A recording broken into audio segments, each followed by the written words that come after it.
Oh, Jesus is a biscuit. Yes,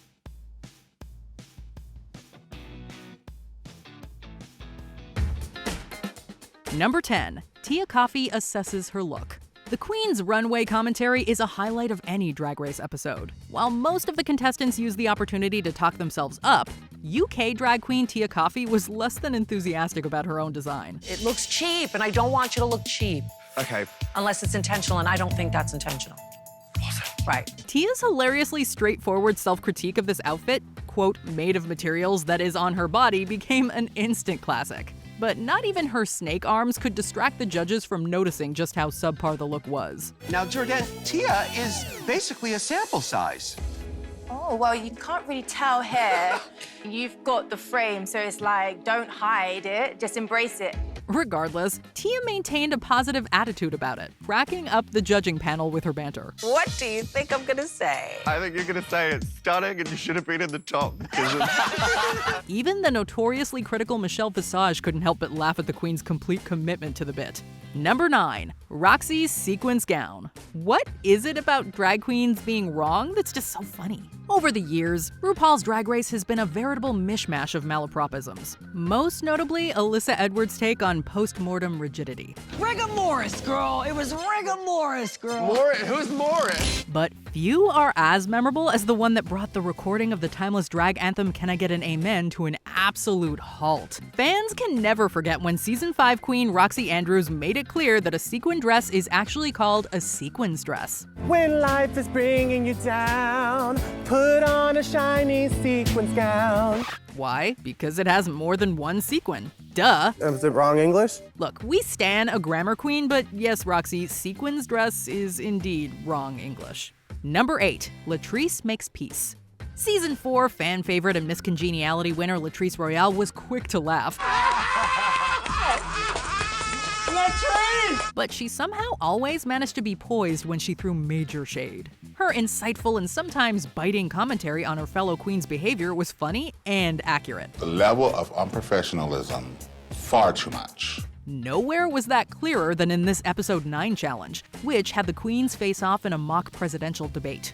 Guest judge Dan Savage asked Latrice the last time she made peace with someone. The quick-witted queen took the opportunity to get in a major dig at the season's apparent villain, Fifi O'Hara. About 5 minutes ago, I looked across at Miss O'Hara and realized that she was ugly. And I'm at peace with that. It was so good that even her competitors fell apart with laughter. Number 7. Back rolls. Full disclosure, body shaming is never okay. Still, every Drag Race fan remembers where they were when back rolls happened. Jade, I've never came for your look or your body weight or anything like that. While Alyssa Edwards and Coco Montrese may have had the most legendary feud of Season 5, young Jade Jolie threw her wig in the ring during this classic Untucked episode. After receiving some unsolicited advice from the Dancing Queen herself, Jade snapped back with a vengeance. Girl, if I was gonna judge judge you on anyone, your I'd judge you on that body where the shoulders should match them hips, but they don't. She took a shot at Alyssa's shoulders not matching her hips, and also accused her of having back rolls. Girl, you had rolls all over the place in the back. It was disgusting. Back rolls. Alyssa Edwards is a queen of unintentional physical comedy. Her eye-popping reaction to Jade's insult is what really enshrined this phrase in the Drag Race lexicon. Number 6. Crystallized chicken. Excelling at Drag Race means believing you are the most gorgeous thing on the runway, no matter what. Kennedy Davenport put that theory to the test with her Death Becomes Her look. Is she a chicken or a horse? Giddy up, girl. What probably came off as a bedazzled, dirt brown chicken bodysuit to the audience was actually, in her mind, the height of glamour. Let's just say it would definitely stop traffic. And maybe a few hearts, too. So I come out a fierce glamazon drag queen, honey. Needless to say, her Season 7 sisters Ginger Minge and Katya had questions about the meaning behind the outfit. Kennedy's long and drawn-out explanation only made the moment all the more iconic. That is the power of drag and delusion. I had crystallized. Oh. And now I'm a glamazon bitch ready for the runway. Number 5. RuPaul versus Tammy Brown. Walk some children in nature before you come for her. Tammy Brown may be dramatic, but she does not do drama. Why do you have to be it? Why do we have to be the negative assholes? When RuPaul tried to lecture her during the very first reunion special, the host clearly did not realize the future All-Star was not one to be messed with. When faced with conflict, the kooky and unflappable Tammy's defense is usually some outrageous non sequitur. Oh, come on, Teletubby! Teleport us to Mars! Her quip about walking children in nature still confounds us to this day, and only Tammy can make such a retort at Ru and get away with it. Yes, you both call me losers. And I don't see you out there walking children in nature. Many queens have stood up to the host since then, but none as hilariously as Tammy Brown. Number 4. Orange Gate. Alyssa Edwards and Coco Montrice's off-show rivalry became one of the defining story arcs of season 5. You were used to being my runner-up and being behind me. Don't switch the game up now, mama. The two took constant potshots at one another over some pageant drama that was never totally explained on the show. However, things weren't all fun and games for Coco. The tension got so thick in the workroom that Alyssa's so-called jokes about her makeup brought her to the point of rage. I'm not joking, bitch. The ridiculous comment and Coco's immortal response have since become some of the most quotable lines for Drag Race fans. You took that picture by default. No, I took that picture because you couldn't do the job, bitch. It may be the defining moment of the two queens feud, but it's also one of the most meme-worthy scenes from the entire series. Number 3. Jinx Monsoon as Judy Garland. The all-winners edition of RuPaul's Drag Race All-Stars gave Jinx Monsoon the chance to showcase her top-notch comedy skills once again. She even let her last boyfriend down easy. She said, let's just be cousins. When it comes to legendary performances, though, her Snatch Game recreation of gay icon Judy Garland is destined to go down as one of the best in Drag Race herstory. It's so wonderful to be here. It's wonderful to be anywhere, really. Yes. From her masterful old Hollywood accent to spontaneously bursting into song, Jinx manages to bring the long-dead legend back to life. And who doesn't love a little dirty humor to top things off? Did I ever tell you about the time I was in a Dean Martin and Frank Sinatra sandwich?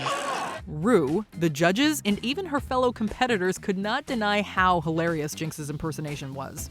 Number 2. Miss Vanjie. When she showed up on set for season 10, Vanessa Vanjie Mateo probably didn't intend to go home first. Vanessa Vanjie Mateo, you've done your house proud, and I have just one thing to say. Bam! Now, sashay away. And she most likely didn't think she'd become a meme either. But that is exactly what happened by the end of the very first episode of the season. All of America watched as a despondent Vanjie repeated her name 3 times and then vanished from our screens forever. Or at least until the next season. Miss Vanjie. Miss Vanjie. Miss Vanjie. What could we do but laugh? Ru, Michelle Visage, and the other queens kept referencing the iconic moment throughout the season. And before they knew it, it would become an internet sensation. Miss Vanjie. Miss Vanjie. Miss Vanjie. Who says going home first can't make you a star? Before we unveil our top pick, here are some honorable mentions. River Medway's traffic cone. The judges lost it over River's playful Thomas Waghorn-inspired look. I don't know what that is! Party. Katya's coolly evil response to Alaska's meltdown remains a classic. I need to go to the end of this competition.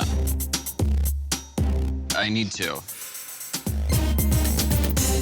Party. Monet exchanges fake split. Monet said, "What's better than a split? A fake-out split."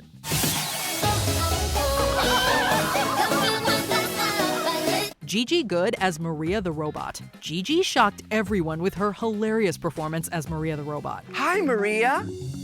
What's up, bitch? Vivacious's entrance. Mother took quite a while to actually arrive. Mother has arrived. Number 1. Utica serves face. A workroom visit with RuPaul turns wacky when the host asks season 13 contestant Utica Queen if she's ever smoked a certain illicit herbal substance. Have you ever smoked weed before? Unsure how to answer the question without incriminating herself, Utica does what any sensible person would do. She makes a series of faces for the camera that become more and more unhinged as the seconds stretch on. There's nothing all that clever about it, but RuPaul's echoing laughter and Utica's relentless grimaces make for a ball of fun, quirky and ridiculous joy. Legend has it that Rue's lungs grew 3 sizes that day. The rest of us, however, are still catching our breath.